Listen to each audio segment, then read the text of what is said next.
خۆشەویستانی کورسادنی و سڵاوتان لێبێ بە خۆشحاڵیەوە لەگەڵ هاوکارانم پانۆڕامای ئەم شەوتان پێشکەشەکەین. ماوەیەکە لەسەر پرسی دۆلار و سپیکردنەوەی پارە لە بازاڕەکانی عراق وەرێمی کوردستاندا مشت و مڕێکی گەرم هەیە، بە تایبەت بازەوە دەکرێت بەهۆی ئەوەی کە دۆلارێکی زۆر براوەتە دەرەوە. ئەمریکا بە جۆرێک لە جۆرەکان سزادانێکی نافەرمی عراقی داوە. هەوڵەکان بەردەوامن بۆ چارەسەرکردنی ئەم پرسە، بەڵام ئەم پارەسپیکردنەوە و بە تاڵانبردنی پارە لە هەرێمی کوردستان چۆن ڕوویدا و چێ کردوویەتی و بۆ چێ کراوە؟ ئایا دەکرێت کەسانێک کە متمانەیان پێکرا و بەرپرس بن لە هەر ئاستێک دوجار تاڵانی سامانی ئەم میلەتە بکەن؟ لە دابەزینی بەهای دیناردا ئەوەی کە بە ژمارە یەک زەرمەند دەبێ هاوڵاتیانی بە شمەینەت و قەیراندیدەی هەرێمی کوردستانە. دەکرێت کەسانێک چاویان بۆ پڕ نەبێتەوە کە لە چەند ساڵی ڕابردوودا کردویانە و ئێستا بێن زیاتریش پارقورسی بخەنە سەرشانی خەڵک. لەگەڵ بەڕێز سۆران عومەر ئەندامی ئەنجومەنی نوێنەرانی عراق پەردە لەسەر هەموو بابەتانە لابین. کاک سۆران زۆر بەخێر بێت. بەڕێستە لەگەڵ کاک عەلی بابەتێکتان وروژان کە پارەیەکی زۆر ڕقمێکی گەورە کە براوەتە دەرەوەی هەرێمی کوردستان. ئەمە چۆنچۆنی بووە و بەڕاستیش چی دروست کردووە و چه بارگرانەیەکی بۆ عراق و هەرێمی کوردستان و خەڵکی هەژاریش دروست کردووە؟ بە ناوی خوای بەخشندەی میهرەبان. طبعاً کاکزانە ئەم بابەتە بابەتێکی نوێ نییە، بەڵام ئێستا کە قەیرانێکی نوێ بەرۆکی عراقی گرتووە، کاتێک کە ئەگەڕێیتەوە بۆ ڕیشەی ئەم قەیرانە، هەمووان باز لە سپیکردنەوەی پارەکەن. ڕەنگە بینەرانێکی بەڕێز پرسیاریەوە بکەن ئەم مستەڵەحەت چییە؟ زۆر ئێستا قسەی لەسەرەکرێ. ئایا شۆردنەوەی پارە، غەسیلی ئەموال، سپیکردنەوەی پارە یعنی چی؟ واتە پارەیە کە ئەساس و بنەمایەکی یاسایی نییە، بە گەندەڵی و دزی دەستکەوتووە. چۆن ئەمە بکرێت بە یاسایی و بە ڕێگایەکی ئاسایی بتوانی بیبیت جوڵەی پێ بکەی. یعنی کەسێک کە پارەیەکی نامەشروعی هەبێ ناتوانێت ئاشکرای کاتچکە یەکسەرەڵێن لەکوێت بوو. مەبالغی گەورەی گەندەڵیش بە ئاسانی جوڵەی پێ ناکرێ. تۆ گەر خۆت سەفەرکەی ئەم پارە بەریتە دەرەوە لە فڕۆکەخانە گیری، لە مەرزەکانەوە ڕێت پێ نادەن. کەواتە ڕێگای بانقی هەیە بۆ ئەم پارەیە جوڵە بکە. ئەمە چۆن نەکرێ؟ ئەمەش بە جۆرێکە کرێ کە ئەم پارەی دەچێتە هەر بانقێک، ئەبێ ئەوەلیاتی هەبێ، واتە بزانرێ سەرچاوی ئەم پارەیە یاساییە، هی خۆتە، بەڵگەکانی چین. ئەمە بۆ ئەوەی بەڵگەی بۆ دروستکەن، ساغیکەنەوە کە هی تۆیە، سپیەکەنەوە چۆن دێن کۆمپانیایەک دروست دەکەن بۆ بازرگانی. ئەمەی کە لە ڕێی بانقەکانی ئەهلی عێراق و بازرگانی عێراقەوە پارەیەکی زۆر لە مەزادی عوملە کە دۆلارە و پارەی فرۆشی نەوتە ڕۆژانە دەفرۆشرێ. کۆمەڵێ بانق پشتیان هەیە لەو پارەوەری دەگرن بە سیعری هەر دۆلارێک بە 1465 دینار، و لە بازاڕ فرۆشراوەتەوە ئەوەی کە بۆ بازاڕ و ناوخۆی عێراقا بەم نرخانەی کە پێشتر طبیعی بۆ ئێستا زۆر لەو نرخە زیاتر بەرز بۆتەوە. ئەوی تری بۆ ئەو بازرگانانەیە کە ناویان تۆمارە لەو بانقانەی بەشدارن لە مەزادی عوملا، تاکو و بتوانن پارەکە تەحویلکەن، حەواڵەیکەن بۆ کڕینی ئەو کاڵایانی کە داخلی عێراقیەکەن. ئەمە شتێکی مەشروعە کاتێک کە بازرگانێکی حەقیقی، کۆمپانیایەکی حەقیقی هەیە، کاڵا دێنێتە ئەم وڵاتە. چکەمە وڵاتێکی بەکاربەرین، ئیعتیمادمان لەسەر هاوردەکردنە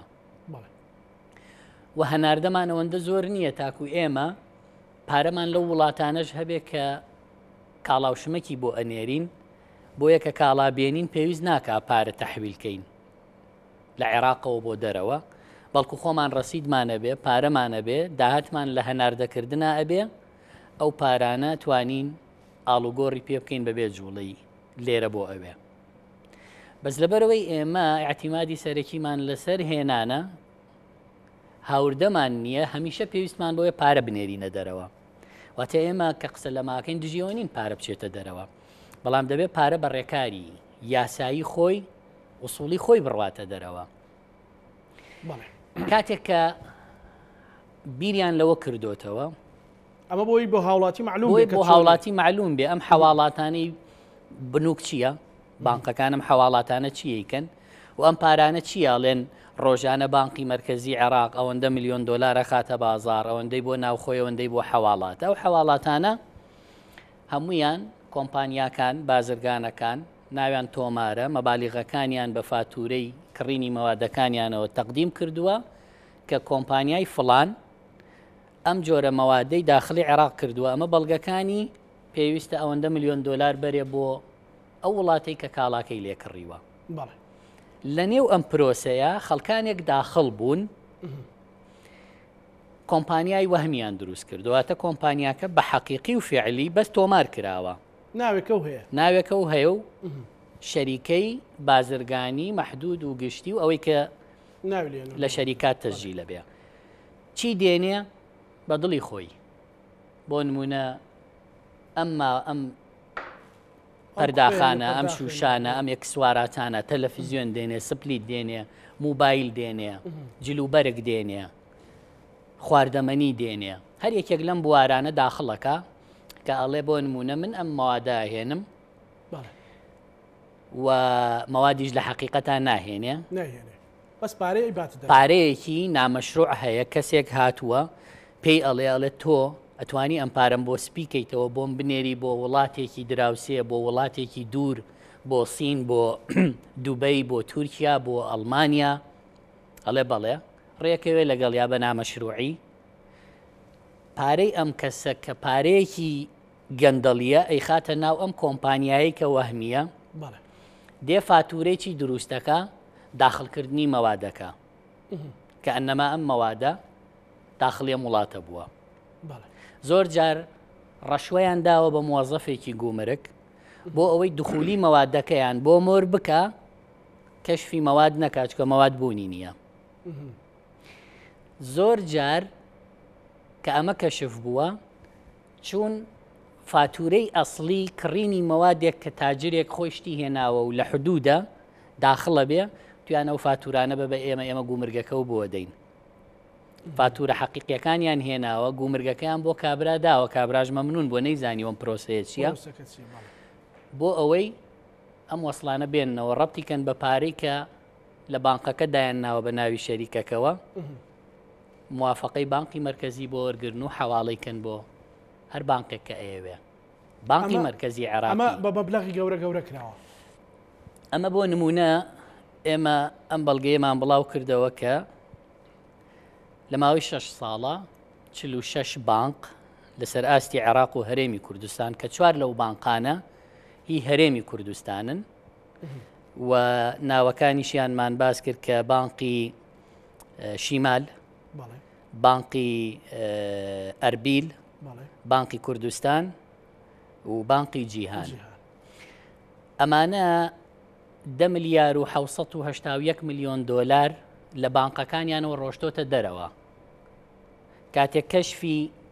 حسابی بانقەکانیان لە بانقی مرکزی ڕائکێشرێ بۆ ئەو 6 ساڵە ئەم پارانە ناوی محەویلەکەی نییە ئەوەی کە تەحویلی کردووە نییە لە کۆی گشتی لەو 6 ساڵە 209 میلیارد دۆلار تەحویل بووە 78 ملیاریان ناوی ئەوەی تەحویلی کردووە لە عێراق و هەرێمەوە بۆ دەرەوە بوونی نییە تەنها پارێکە و ڕۆشتووە لە کاتێکە هاوڵاتیەکی ئاسایی بچێ بۆ هەر یەکێک لەم بانقانە بڵێ ئەمەوە 100 دۆلار بنێرم بۆ برایەکی خۆم لە یەکێک لەو وڵاتانە لە یەکێک لەو بانقانەی لە دەرەوەی وڵاتەیە بۆ ئەم حساب بانقی برایەکەم کەسێکم خانەوادەی دەرەجەیەکم بەڵێ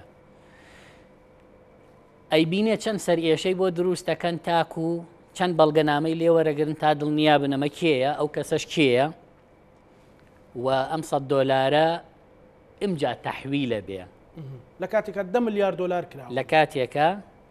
10 ملیار لەو بانقانەوە و 78 ملیار لە ئەو بانقانەی ترکە مەصرفی بەغدا مەصرفی ئاشور مەصرفی هودا شەرق ئەوسەط مەصرفی ئیستیسمار ئیلاف و 46 ئاوایە بەشێکی زۆر لەمانە فەرعیان لە ئیقلیمی کوردستانیش هەیە جگە لە 4 بانقە سەرەکیەکەی کە هی خەڵکی هەرێمی کورد ئەوانەی عێراق فەرعیشیان لە هەرێمی کوردستان هەیە بۆ نمونە شەرق ئەوسەط فەرعی لێرە هەیە و مەصرف ئیستیسمار فەرعی لێرە هەیە و خەڵکی کوردی شتیایە بەشدارە بیبلۆسە دیجلەیە مەنسوورە واتە بەکۆی گشتی کاکسۆر هەمویان 8 ملیار لەسەر ئەستی عێراق براوە لە 6 ساڵە لە 6 ساڵە بەڵام 10 ملیاری هی هەرێمی کوردستانە 10 ملیاری لە هەرێمەوە ڕۆیوە ئەمە جگەلەوەی کە لەم ماوەی پێشوو هەر من ئەوەم ئاشکرا کرد کۆمەڵی هاوڵاتی هەڵخەڵەتێنراون 500 هاوڵاتی لەو شاری چەمچەماڵە هەڵخەڵەتێنراوە وتوانە وەرن حساب بانقی بکەنەوە لە بانقی شەرق ئەوسەط کە بانقی شەرق ئەوسەط ئێستا لە لیستی بلۆکراوی وەزارەتی خەزانەی ئەمریکایە کە نابێت لە مەزادی عوملا ئەمە ئەبێ تحقیق بکرێ و من ئەمڕۆ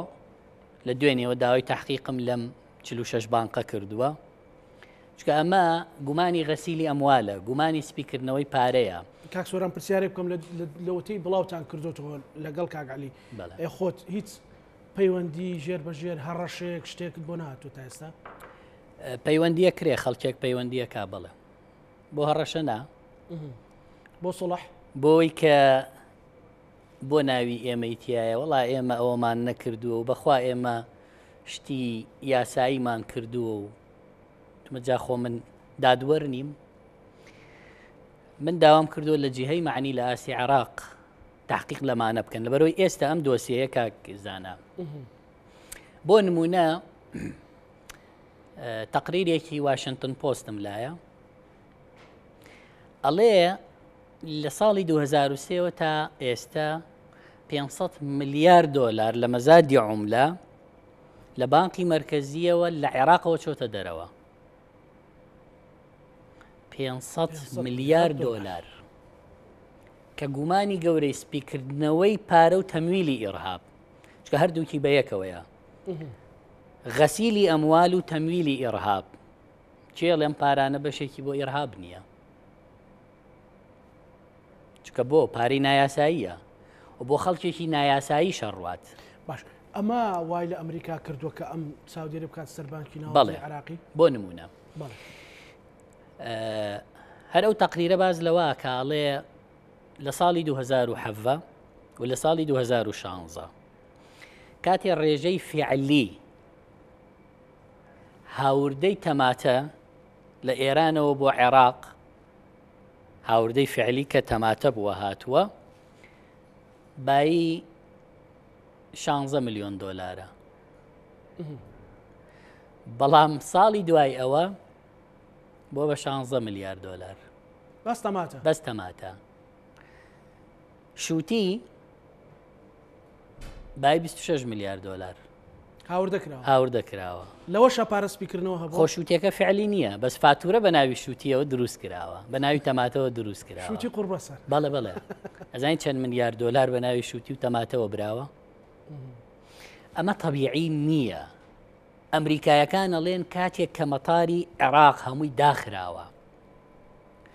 یعنی چی بانقەکانی ئێوە بایی $11 ملیۆن دۆلاریان فرۆشتەوە بەو هاوڵاتیانەی کە تکتی سەفەریان هێناوە سەفەر بکەن مەتار داخراوە کاتی کۆرۆنا هەر ئەو مانگەی مەتار داخراوە بایی $11 ملیۆن تکت براوە پارەی لە بانقی مرکزی پێوەرگیراوە کە ئەنەهوو سەفەرەکەن یعنی ئەم مەوزوعی مەزادی عوملە و دۆلارە دۆخێکی هێندە ناشرینی بۆ عێراق دروست کردووە ئابووری عێراقی داتەپاندووە بەهای دیناری دابەزاندووە و بازرگانی حەقیقی تووشی ئیفلیج بوون کردو. ئێستا بازرگانێکی حەقیقی نازانێت چۆن حەواڵە بکە، چکە کاڵێ کاکە من حەواڵەم هەیە، من بۆ نمونە زستانە سپلیتم هێناوە بێ پارەکە تەحویل کە مەگینا مەوادەکەم تووشی مشکیلا بم. ئێستا گرفتی بۆ دروست بۆ بەزەوەی کە بە نایاسایی و بە وەهمی مەبالیغ بە ناوی سپلیتەوە بە ئەو پارەکەی بردووە و سپلیتیش بوونی نییە و ئەوەشی کە بە حەقیقی مەوادەکەی هێناوە گرفتی هەیە. بابەتێکتر بڵاو کردەوە کە ڕۆژانە 15 میلیۆن دلار ڕۆیشتۆتە دەرەوە بۆ تورکیا ڕۆیشتە ڕێبانقێکی هەولێرەوە. بەڵێ ئەمە چۆنی بۆەوە بەڕێبەری گشتی گومرجی هەرێمیش ڕاگەیان کەیس پارێک لە ڕێگەی مەرزەکانەوە نەچۆتە دەرەوە. طبعا تقریبا وەڵامێکی غێر مباشر بوو بۆ بەڕێستە. وەڵام من ڕێزم هەیە بۆ بەڕێوەبەری گشتی گومرجی هەرێم، هەمومان دۆخی ئێستەی حکوومەتی هەرێم باشە زانین کە چۆن لەت بووە کە بە دۆخێکی خراپە ئەڕوا. هەمومان باشە زانین بەڕێوەبەری گشتی گومرگ مەحسوبە لەسەر یەکێتی نیشتیمانی جێگری گومرگەڵێن فڕێنراوە بزانم نازانم هەواڵێکی پۆلیس ئەوەی پۆلیسە نازانم ئەوی سلکی پۆلیسە بەشە سەربازەکەیەتی بەڵێ ئەو پۆلیسە. بەڵام هەمومانە زانین من تەمە ناکەم بەڕێوەبەری گشتی گومرگی هەرێم پێمان بڵێ چی لە ئیبراهیم خەلیلە گوزارێ. من بە تەحەداوەی لێم بەڵێ کۆمپانیایەکی ئاڵوگۆڕی دراو هەموو ڕۆژێ 15 میلیۆن دلار کەمتر زیاتر بە سەیارەی درع بەکاش بەڵێ بە نەقدی ئەباتە مێرسین با هەموو بازاڕی دراوی هەرێمی کوردستان و عێراقیش بیزانن کە ئەو کۆمپانیا ناوی کۆمپانیاکە ناوی خاوەنەکەی شێوازی کارەکەی لەگەڵ چه بانقێک تەمویلەکرێ لەگەڵ چه سەرمایەدارێک ئەم کاراکەن و بە سەیارە ئەم پارابن لەو ماوەی پێش و تووشی حادیسە بوون سیارەکە لۆریەک دای لە قافڵەکەیان هەندێک خەڵکیان لە عیلەکەیان لێ مرد دەفتەرێ دۆلار حەواڵە بۆ تورکیا لەو ڕۆژە کە ئەو پرۆسەیە وەستا بەهۆی ئەو پرسەوە بوو بە 70 دلار لە کاتێکە ئێستا بە 15-20 دلارە حواڵەکردنی حواڵەی دەفتەرێک دلار بۆ تورکیا. تورکیا حەزەکە هەموو ڕۆژێک ملیارە دلار بچێتە وڵاتەکەی بە تەیارە ئەیبەی بە سیارە ئەیبەی ڕێئەدا دووبەیش پێشتر ڕێی بەوادا بۆ چکە پێی خۆشە پارە بچێتە وڵاتەکەی ئەزانێ نایەڵێ دەربچێتەوە ئێڵێ داخڵ ببێ بەس نایەڵێ دەربچێتەوە. بۆ ئێستا بینی پارەیەکی زۆرە چێتە وڵاتە و خەڵک مڵکی پێکڕێ بەڵێ بە ڕسمی ڕوە کامە تەهریبی عوملەی ئەجنەبیە و کارێکی زۆر خەتەر و ناقانونیە و ئێستا عێراق ئیجراعاتی تەواوەکە لەسەرەوەی کە لە هەموو عێراقا ڕێ لەمە بگرێ و من لە ڕێی بانقی مرکزی و لە ڕێی نەزاهەی عێراقی لەسەر ئەو کۆمپانیا و ئەم پرۆسەیە سکاڵام تۆمار کردووە و هەموو معلوماتێکم داوە بە جیهەی معنی کامە تەهریبی دۆلارە. ئەمریکا کاکزانە هەموو مانگێک ملیارێک تا 2 ملیار دلار بە تەیارەیەکی تایبەت کە بە نزیکی 10 تەن دۆلار لە پارەی فرۆشی نەوتی عێراق تەحویلی لە نیویۆرکەوە تەحویلی بەغداکە. ئێستاوەی کاڵێن بانقی مرکزی خستنە ڕووی دۆلاری کەم کردوتەوە ئەو حواڵەیەی ئەمرێ و تەحویلەی پارەمان چکە ئێمە مستەنەداتمان کە بای 39 میلیار دلارە ئاڵتونمان کە گەیشتۆتە 130 تەن و احتیاطیمان کە بەرەو 100 میلیار ڕۆشتووە هیچی لای خۆمان نییە هەمووی لە ریزەڵت بانک و لە وەزارەتی خەزانەی ئەمریکایە بەس ڕقم لە بەغایە بەس ژمارەکان لە بەغدایە حواڵەکەی تەحویلی پارەکەمان مانگانە ئەبێت لەوێەوە بکرێ ئێستا و حواڵەیە کەم بۆتەوە وەجگە لەوە بەڕاستی ناکرێ ئەم عێراقە بازاڕێکی کراوە بێ هەر کەس بێت بە چەند سنتێ پارەی خۆی تەبعکاو بێت دۆلار بکڕە و بیبە و باجەکەشی خەڵکی عێراق بیدا ئەمە گرفتە گەورەکە ئەمە ئەسڵی بابەتی دابەزینی بەهای دیناریشە بە دڵنیاییەوە ئەمە هۆکاری دابەزینی بەهای دینار و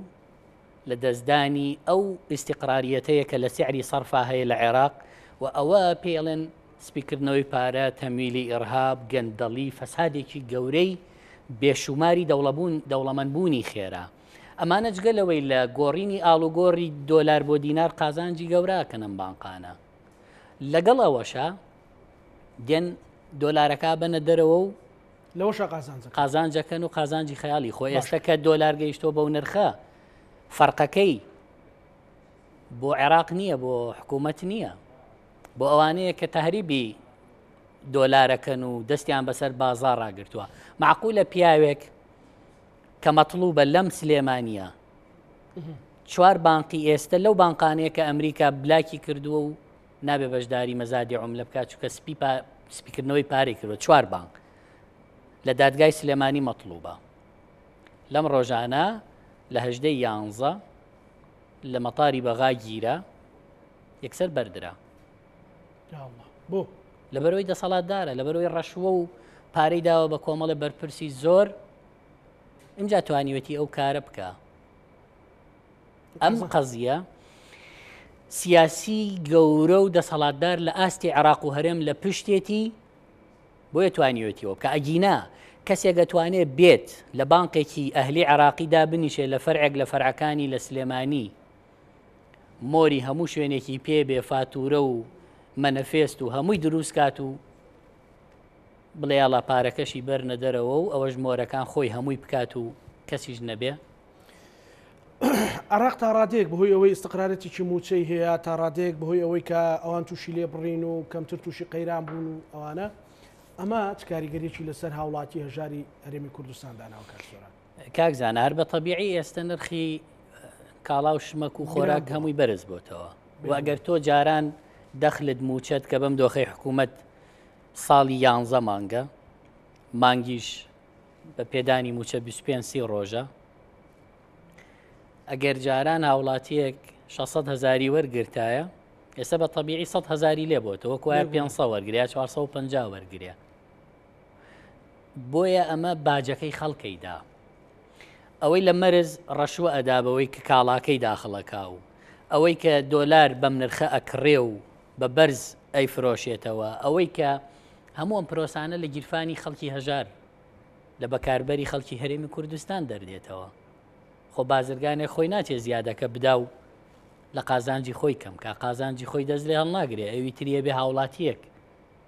بۆ پێداویستی ژیانی خۆی ناچار بێ کاڵایەک بەگران جگەلەوە ئەمە فەسادی گەورەی دروست کردووە ئەمە وای کردووە لە بانقی مرکزیەوە خەڵک تێوە بگرێ لە هەموو بانقەکان کە من دەگمەنن ئەو بانقانەی لە مەزادی عوملە بەشدارن و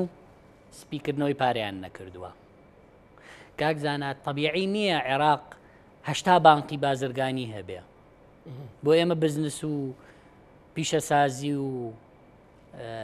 کشت و کاڵ و گەشت و گوزاریمانەوەندە گەورە و مهمە ئەو هەموو بانقەمان بوێ بۆ حکوومەت لە هەرێم و لە بەغدا سیستەمی بانقی نییە کە پێویست نەکە ئەم هەموو سیو لە نەقدیە بە فەردە بێنیت و بە سەیارە بیێنیت و دابەشی کەی بە موچە و هەمووی بیخوایا هەندێکی بیشارێتەوە هەندێکی کەس نەزانێ بۆ کوێ بە باشە کاک سۆران ئەو پارە بردنە دەرەوەی بۆ ینی ڕەگە من بزانم بەڵام ینی بۆی ئەتیان بزان مەسەن کە پارەکەی ئەباتە دەرەوە ئەو پارە سپیکردنەوەی کە بەڕێزت بە تەفاسیل باست کرد بۆ چێتی مەسەن ئەمە پارەی ناشەرعیە دەیگومان ئەی باد ئاسانترین شدەوەی مڵکی پێکڕێ لە وڵاتان ڤێلای پێکڕێ شوقەی پێکڕێ دەشیکا بە ناوی خۆیەوە چکە پارەکەی کە چۆتە ئەو بانقە نووسراوەمە کۆمپانیای هەیە پارەی بزنسە ئەتوانێ مڵکی پێ بکڕێ خۆ وڵاتی کە بۆیە چیە پارەکەی بۆ بە ڕێنادا جارێکی لەوێ وەک ئێرە و عێراق و هەرێم جوڵەی پێ بکە تەواوی تر لە وڵاتە ناچێتە دەرەوە ئەبێ استثماری پێ بکە بزنسی پێەکە ئیمارەی پێکڕێ شەریکەی پێکڕێ ئەوێ زەمانترە لێرە وشە لە چاوی خەڵک ناڵێن کاک فڵان ئەها بە لەحزەیەک بوو بە خاوەنی ئەوە پارەی دزی و ناشەرعیە لەوێ ئەیکا بە ناوی یەکێکی تر لە کەسە نزیکەکانی و لەسەر سکەی خۆیە ڕوا و لێرەش پیاوە سادەکەی خۆم جوازێکیشی پێوەرەگرەی خاتە گیرفانی لە بەرەوەی وڵاتە لە تۆ پارەت هێناوە و لە وڵاتە ئاوەدانی دروست کردووە فەرموو ئەوە جوازێک بەشێک لە نیزامی حکوم لە عێراق و هەرێم هۆکارە بۆ ئەوەی خەڵک سەرمایەکەی خۆی لی مطمئین نەبێ بیخاتە گەڕ بچن گەڕی پێ نەکەن و نەچنە سەری و سەرانەی لێ نەسەنن. معقولە هەر کەس سمێڵی ئاوا بوو چوار چەکداری بە دواوە بوو بچێت دوکان بە دوکان و کۆمپانیا بە کۆمپانیا و گەڕک بە گەڕک بەرەبزانێک کێ پارەی پێ بە شەق لی سەنێ هەیەوە ئەی چۆن نییە بەشێک لەمانە ناچارن کاکەمە بۆ لێرە کاسبی بکەین نەیبینە دەرەوە. بۆچی ببین بە شەریکی فڵان کەس ببێ دەزمایە ناچارین کاکە ڕەنگەوە بۆ بازرگانێک تا ڕادێک بەشێ لە بازرگانی حەقیقی مەشروع ئەمەی کردووە ئەمە مەشروع بێ بەڵام بۆ سیاسی بەڵام سیاسیە کە بە نامەشروع پارەکەی پێیا کردووە بەو جۆرە بردوێتێ دەرەوە لە دەرەوە شتی پێ کردووە و وڵاتی پیاوەدان کردوەوە وڵاتی خۆشی پێ وێران کردووە بەهای دینارەکەمان. عێراق ئێستا کاکزانە عێراق ئێستا ئیجراعاتی فعلی نەکە هەرچەنە ئیجراعاتانەی ئەمڕۆ کردوێتی باش ویستمەوە پرسیارکەم بەشێک لە نرخی دۆلاری دابەزاندووە بەڵام ئەمە کاتی ئەمە موسەکینە ئەسڵەن لەو سەردەمەوەی کە محافزی بانقی مرکزی دۆسییان بۆ دروست کردو وتیان گەندەڵی هەیە و دایان بە محکەمە بۆی لایبەرن لەو کاتەوە محافزی بانقی مرکزی کە کابینەکەی مالیکی بوو لەو کاتەوە وەکالەتە بۆ ئەوەی هەموو سەرۆک وەزیرانێ بتوانێ بە لەحزەیەک لای بەرێ ئەگەر نا دانان و لادانی محافزی بانقی مرکزی لەسەر لە دەسەڵاتی سەرۆک وەزیران نییە کۆمەڵێ مەرجی زۆری هەیە و ئەبێ سەرۆک وەزیران پێشنیازی بکا بڵێ ئەم کەسە بۆ محافزی بانقی مرکزی مەرجەکانی تایە بهێنرێ لە مەجلیسی نواب دەنگی پێ بدرێ و مەجلیسی نواب بتمانەی لێ بسەنێتەوە ئەگەر هاتوو خەلەلی هەبوو بەڵام ئەمەی ئێستا لە عێراق ڕوئەدا هیچی یاسایی نییە و نابێ محافزی بانقی مرکزی لە ئەو مدەی زیاتر دانراوە یەکێک بە وەکالەت بیبا بەڕێوە ئەوە چەند ساڵە بە وەکالەتە بڕێ بڕێەوە بۆ چکە ئەو کاتێک کە دەستیان برد بۆ پارەی احتیاطی عێراق و هێنایەنە 43 ملیارد دۆلار ئەو کاتە بوو محافزی بانقی مرکزیان لابرد لەبەرەوەی و تێبێ لە پارەی احتیاطیمان بیتێ چکە عێراق ئەزمەی هەیە و پارەی نەقسی هەیە و ئێستاش عێراق ئەگەر لەسەر ئەوانەی زراعەت نەکات چی ڕواتە بەهای دیناری عێراقی وەکو لیرەی تورکی و سووری و لوبنانی و تمەنی ئێرانی لێدێ ئەو کاتە عێراق تەدمیرە بێ بە هەرێمی کوردستانیشەوە و خەڵک تەحمولیەوە ناکە 100 دلار بکڕێ بە 250,000 دینار و 500,000 دینار و جاری پێش و بەهانەی ئەوەی کە دیناری عراقیان بەهاکەی دابەزان و دۆلاریان سەرخست بۆ 145,000 لە ترسی ئەوە بوو کە بانقی دەولی سندوقی نەقدی دەولی بانقی دەولی زەختی کرد یا دابەزینی تەواوی بەهای دینار یا ڕاگررتنی لە شوێنێکە عێراق ڕاگررتنی لە شوێنێکی هەڵبژار ئەوەی کاڵێن محافزی ئێستای بانقی مرکزی دژی بەرزبوونەوەی نرخی دۆلار بووە مستەفا غالبیش دژی بوو بەڵام دوایی کە زانی لە نێوانی دوو بژاردا یا بەهای دینار لە دەست دەرچێ یا لە شوێنێکا ڕای بگرین ئەوەیان هەڵبژار کە لە شوێنێکا ڕای بگرن و لەو کاتەوە بانقی دەولی زەختی بووە کە دۆلار ئەبێ 165,000 بێ ئەو کات و لەو کاتەوە زەختی هەبووە 165,000 بێ عێراق خۆی بە 145 ڕای گرت و داوای کرد لەوێ بوەستێ چکە شعبی عراقی دەخلی خەڵکی عراقی اقتصادی عراقی تەحملێەوە ناکە بەو پێدراوانی لای جەنابەت هەیە ئەوەی کە ئەمڕۆ ئەو گۆڕانکاریانە کراوە ئەوەی کە مانگانە کۆبوونەوە بکرێەوە هەفتانە و کە کۆمەڵێک لایەن بەشداری تێدا بکەن و پارە بدرێت تەنانەت بە بازرگانەکانی ئاڵوگۆڕی دراویش تا ڕادێک ئەم نەزیفە ئەوەستێنێ ئەو مینەسە تازایی کە دروست کراوە بۆ بازرگانەکان ئەسڵەن ئەبێ مراجعەیەکی تەواوەتی لە هەموو ئەم بانکانە بکرێت کە دەستیان لە سپیکردنەوەی پارە هەبووە ئەبێ مراجعەیەکی حەقیقی بکرێت بە داتاکانی ڕابردوو بە حەجمی حەقیقی هاوردەکردن یعنی معقول نییە یەکێک ساڵانە بە ملیارە دۆلار بە حەقیقی و فعلی بێنێ قازانجی چەند ملیۆن دۆلارێکی کەم بکە بەو هەموو کۆمپانیا و مەساریفەوە بەڵام یەکێکیش 2 میلیارد دلار بەرێتە دەرەوە و 1 دینار مەصرفی نەبێ و هەندێک ڕەشۆ بدا بە گومرگ و بانق و وەک یەک بن سیاسەکانی هەرێمی کوردستان بەشدارن لەو بابەتە مەسەلەن بە دیاریکراوی بەڵێ زۆر لە سیاسیەکانی هەرێمی کوردستان هەم ئەوانەی لە پشت بانقەکانن کە ئەم پارانیان بردۆتە دەرەوە، چکە هەندێک لەم بانقانی کە باسمان کرد لە هەرێمن سیاسی لە پشتە و بەشێک لەو سیاسیانەی کە تێوەگلاون لە گەندەڵی پارەکانیان بەو ڕێگایانە بردۆتە دەرەوە. بەڵام ئێستش کاتێتی ئیجراعاتی توند لەسەر ئەمانە بکرێ. ئەتوانێت هیچ ڕێکارێک بگرێتە بەر بە دڵنیاییەوە هەموو ڕێکارێک ئەتوانێت بگرێتە بەر، ینی بەر ئەو سزایانەکە یان بەر ئەو ئەگەر دۆخەکە لەدەست دەرچوو ئەوەی بەرامبەر عێراقە کرێ بە هەرێمی کوردستانی شەوەیە، چکە ناڵێن وەڵامت دۆلاری عێراقیە و ڕەبتی بە هەرێمەوە نیە. نەخێر، ئەسڵەن من پرسیارێکی جددی هەیە. پارەی فرۆشی نەوتی عێراق وازەحە هێتە بانقی مرکزی و لە مەزادی عوملە ئاوای لێکرێ. زەحمە نەبێ پارەی نەوتی هەرێم کووە لەکوێ لە چ بازارێک ساغەکرێتەوە و ئەو دینارەی کە هەرێمی کوردستان مانگانە نزیک بە تریلیۆنێک لە تەشغیلی و لە مەشاریع و لە موچە سەرفیەکە لەکوێوە دێت؟ ئەو دۆلارە کێ لەی سوودمەندە لەکوێ ئەفرۆشرێ کوا گەیشت و تێیز دەرەنجامێک بانقێک لەی سوودمەندە، بەڵام دوجار ئەبێ شەفاف بێ لە بازاری دراو ئەی کاتۆ بە دینار. ئێمە ڕۆژانە هەرێمی کوردستان ڕۆژانە 20 میلیۆن دۆلار داهاتی نەوتی ئەبێ بێتە بازارەکانەوە. من هیچ زانیاریەکەم نییە. باشە ئەوش بە تیارە دێ بە چی دێ مەسەلا؟ نایزانم ئایا دێتەوە، ئایا چۆن ئاڵو گۆڕەکرێ،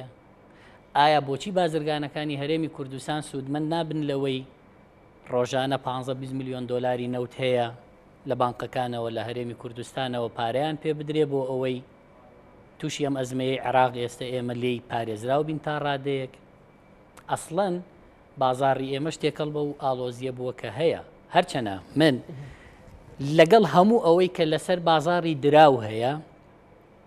هێشتا لە سلێمانی بازاڕێکی دراومان هەیە تا ڕادەیەک ئەوێ احتیفاز بە سومعی خۆیەوە بکە. من دژی ئەوەم دەست بۆ کۆمەڵی خەڵک براوە لە بازاری دراوی سلێمانی بە ناوی چەک مامەڵەکردن بە چەکەوە، چکە ئەوەی چەکی بە نەقدی ڕاکێشاوە و چوە لە بازاربەنیوە کڕیوێتی ئەو خەڵکە نییە کە لە دۆلارەکەیە، خەڵکێکی ترە کە دەسەڵاتدارە لە ناو بانک لە ناو حکوومەت لە وەزارەتی دارایی ئەبێ لەوە ئیجراعات بکرێ. من لەگەڵەوە نیم خەڵکێک کە دەستی لەم قەزایەنانیە بکرێ بە قوربانی یان بازارێک کە جوڵەیەکی بازرگانی تایە. ئێستا بەشێک لە بازرگانەکانمان ئەگەر بازاری دراویش نەمێنێ کە بازرگانی فعلی و حەقیقین، چکە بازرگانی فەیک ناچێت بۆ بازاری دۆلارەکە بڵێ 50 دەفتەر 20 دەفتەرم هەیە و مەوادێکم هێنا و ئەبێ حەواڵەی کەم. ئەوی تر کە پارەی گەورەی قەبەی دزی پێچێت لەو بانقانە لەگەڵ ئەوانە ڕێکەوە بۆی تەرتیب بکەن، بۆیە ئەبێ احتیفاز بە شتە حەقیقیەکان و بازرگانە حەقیقیەکانەوە بکەین. بەڵام ئەوانەی کە داخلی بازارەکە بوون و ئالۆزیان کردو و لە هەمومانیان تێکدا و خەڵک باجەکەیەدا ئەبێ بە دەستێکی توندی یاسایی لەوانە بدرێ، بێ ئەوانە ڕێیان لێ بگیرێ. ئەگەر نا عێراق لە بەردەم هەرسێکی ئابووری تەواوایە و لە بەردەم لە دەستدانی بەهای دینارایە کە بەهاکەی خۆی لە دەستدا، ئەو کاتە دۆخمان زۆر خراپە بێ. دۆخی هەرێمی کوردستان چۆنە بینی کاسۆرە؟ دۆخی هەرێمی کوردستان لە خراپترین دۆخە بینم. ئەوەی کە ئێستا هەیە بەڕاستی حکومڕانێتیەکی زۆر خراپە. خەڵک لە باشە و لە پیاوەتی خۆی ملی ناوەتە ئەو واقعە گینا دۆخی موچە ئەیبینی چۆنە. نرخی نەوت بەرزە، حکوومەت هەر بە تەئەخیری و بە ساڵی 11 مانگ حساب لەگەڵ موچە خۆر و لەگەڵ خەڵکی خۆیاکە. بەڵێندەر هەمووی زۆرینەی تووشی فلاس بوو، پرۆژە هەمووی وەستاوە، تەمویلی هیچ ناکەن، دوو ئیدارەیەکی تەواو کەس لە داهاتی خۆی، ماڵجیاییەکی خراپە. قەت نەبووە جێگری سەرۆکی حکوومەت نەچێتەوە ئەنجومەنی وەزیران، قەت نەبووە دوو تیم لە حکوومەت بەرامبەر بە یەک بەیاننامە دەرکەن. حکومڕانی چەند خراپە، ئۆپۆزیسیۆنی ژەوە نەخراپە، خەڵکیش لە هەمووی بێهیوا بووە. بۆیە ئەم دۆخانە ئەو خراپترین دۆخانن کە تۆ ئەبێت چاوەڕێەوە بکەی لە لەحزەیەکە پریشکێک هەموو شتێک لە دەست بدا و تێک بچێ و کاتە لە گێژەنە دەرچێ وەکو چۆن ئێستا ئەگەری هەیە دۆلار سەری حکوومەتی محەممەد شیع سوودانی بخوا و ببێتە هۆی خستنی ئەم کابینەیە کە هێشتا بودجەی پێ نهاتۆتە پەرلەمان و هێشتا ئەیەوێ بەم دۆخە خراپەوە بە تاعیناتکردنی سەدان هەزار خەڵک شارعی عێراقی برسی و بێکار بێدەنگ بکە بەڵام نازانێ تعینکردنێکی بێ بەرنامە بەیانی نرخی نەوت دابەزی هەرێمی کوردستان ێستا نەوتەکەی بەرەو کەمیە ڕوا کەمیەکی زۆر خراپ ئەگەر بەڵێ بۆ چونکە زەخت لە دەرهێنانی نەوتی هەرێم زۆر کراوە و پارەی بۆ سەرف نەکراوە بۆ تەتویر و بۆ بوژانەوەی زیاتر بە نەتیجە ئەگەر لە لەحزەیەکە نرخی نەوت دابەزی عێراق هەر هەمووی بە هەرێمیشەوە هەمووی احتیمادی کولیمان لەسەر نەوتە ئەگەر عێراق احتیاطی هەبێ سندوقی خانەنشینی بتوانێت موچەی خانەنشینی بە بەشێک لە احتیاطی عێراق 2 ساڵی پێبەڕێ بکەن ئێستا حالیان وەزارەتی دارایی عێراق 28 تریلیۆن دیناری خەزنکراوی هەیە لە ئاڵوگۆڕ و مامەڵەی ڕۆژانە ئەگەر دۆلاریش تەحویل نەبێ هەرێمی کوردستان چی هەیە هەرێمی کوردستان هەمیشاڵێ من ناقسم بەچێتی ئەڵێ کە ئێمە ئەو شتانە هەر هەبووە ێرەگەیشتۆتە ترۆپک پێویستی بەوێ کە قبول نەکرێ ینی ئێستا وای لێ هاتووە لە ناو حکوومەتێکی یەکگرتووە لە هەرێمی کوردستان باسەکەم دوو پارێزگە و دوو ئیدارەی سەربەخۆ بازلەوەکەم بە ئاشکرا کە سزا درراوە ینی پێت وایە ئەمە ڕاستی تێدا هەبێت و یان بەرەو کوێ هەنگاوەنێ وەڕاستکردنەوەی ئەو بابەتە ئەبێت چەوەند بکات بەڕاستی ئەمە وەگوتم خراپترین دۆخە کە هەرێمی بە بێ ئیعلانی شەڕ پیاتەیە پەڕێ جاران لەسەرم دۆخانە شەڕی ناوخۆ بوو ئێستا شکر شەڕی ناوخۆ نابێ بەڵام هێواش خەڵک زەرمەندی گەورە بێت لە نێوان ئەم جۆرە لە مامەڵەکردنی حکوومەت لەگەڵ هەموو پارێزگاکانی هەرێمی کوردستان خۆ من پێم وایە ڕەنگە دۆخی دهۆک و هەولێر لە سلێمانی باشتر نەبێ بەڵام طبیعەتی خەڵکی سلێمانی وایە هاوارەکە بێدەنگ نابێ و دەڵێ ئەمە خەلەلەکانە و بەشێک لەوەشی کە لە هەولێر و دهۆکەیە هێنانی کەرتی تایبەتە بە مقابلی هەندێک شت دەگینا حکوومەت هێرێم ئێستا ئیمکانیەتی جادەیەکی نەماوە و داهاتی ئەم هەرێمی کوردستانە لە ناوخۆی لە خاڵە سنووریەکانی لە نەوتی لە هەموو خەڵکی کوردستانە وەکو چۆن ئێستا بەسڕاییەکەڵێ بێ نەوتی ئیقلیمیش حسەی منی تیابێ وەکو چۆن خەڵک سوودمەند دەبێت لە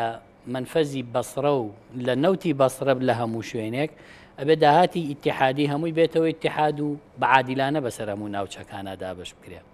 ئەی ئێمە بۆ لە هەرێمی کوردستان نەڵێنم داهاتە داهاتی هەموو خەڵکی کوردستانە لە خانەقین هەتا زاخۆ کەس نابێت جیاکاری بکات لە نێوانەوەی منطقەی خۆت لە داهاتی خۆت بەڕێوە بەرە ئەگەر وا بێ حکوومەتی هەرێم مانای چییە ئەی ئەوانەی کاڵێ نەبێ ئەم قەوارەیە بمێنێ و هەرکەس دژی بێت تەخوینیەکەن ئەم قەوارە ئاوا پارێزرێ هەیە و نایدەن کاک سۆران کوێ بزانن یاخۆت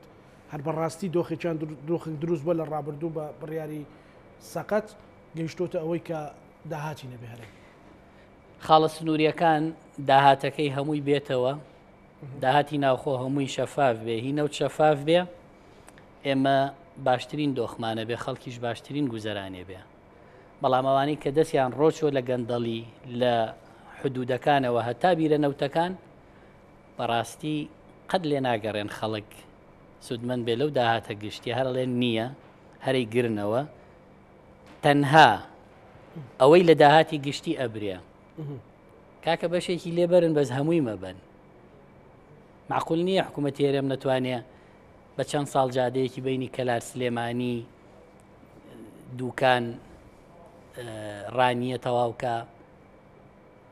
یعنی ئەمە کەی حکوومەتداری ئاوایە کارەبا دۆخی زۆر باشە کە سەرما زیادەکە ئەو نامێنێ گەرما زیادەکە ئەو نامێنێ یعنی تۆ نەوتە بگاتە هەموو دنیاکە چی هاوڵاتیەکەی خۆت لە پێنجێنە بۆ کارەبا و بۆ نەوت لە ئەوەندە بەفرا خۆپیشاندان بکە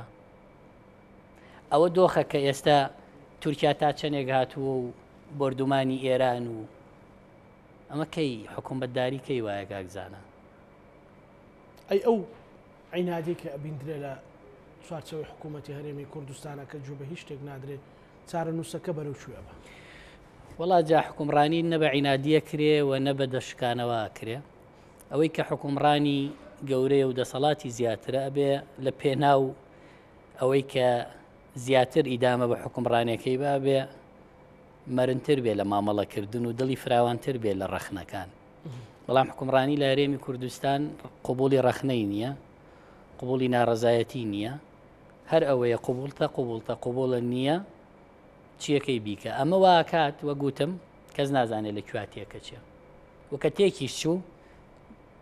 منی چم نییە لە دەستی بم تۆی هاوڵاتی چ نییە لە دەستی بێ ئەوانەی کە گەندەڵی گەورەیان کردو لە وڵاتە و مەساڵحی گەورەیانێ و خەونی گەورە بینن بە دزیەوە وانە لێیان تێکە چیە بۆ بەتەمانە و پارانەی بردویانەتە دەرەوە تا سەر بیخۆن بۆ نامرن بۆ جێی نایەڵن بۆ ئەو وڵاتانە نازانن پارەی براوی ئەم عێراق و هەرێمی کوردستانە لە چ بانقێکایە کێ بردوێتی چەنی بردووە با بەڵامەزانن با بڕواچکە دوایی کەسیان نابن بە خاوەنی ئێستش لە مەغریب مناڵەکانی بەرزان تکریتی کە قاسر بوون 15-16 ملیۆن دۆلاریان لە بانقەکانی مەغریبایە ئێستش عێراق پێی دەرنایەتەوە ئەو باوکیشانی عدام کراوە خۆشیان گەورە بوون ناتوانن پارەکانیان لە مەغریب دەربێنن دڵنیا بن پارەی حرام و دزراوی ئەم وڵاتەش نەک خۆیان کوڕەکان و مناڵەکانیشیان سوودی لێ نابینن دواسەرنجی کاسۆران وەڵاهی دواسەرنج قسەی زۆر کراوە قسەی زۆر کراوە لەسەر ئەم جۆرە لە حکومڕانی بەڵام بەداخەوە ڕۆژ بۆ ڕۆژ خەلەلی مەترسی دارتر و گەورەتر دەرەکەوێ شێوازی گەندەڵی و حکومڕانی خراپی گەورەتر دەرەکەوێ ینی زۆر جار ئەڵێن بۆ قسە ناکەن وڵای هیچ نەماوە نەیڵی قسەی چی بکرێ لە قسە دەرچووە دەرچووە لە قسە بە دڵنیاییەوە ئەتوانێت ڕاستکرێتەوە وڵا خوا پشتیوان بێ خوا پشتیوان بێ زۆر زۆر سپاس بۆ بەڕێز سۆران عومەرندانی جوانی لەگەڵی عێراق سپاس بۆ بەڕستن بۆ دەرفەتە بینەرانی خۆشەویست لەگەڵ هاوکارانم پانۆرامامان پێشکەشکردن هەموو لایەکسان ئەمانەتی خوای گەورە بۆ خواتان لەگەڵ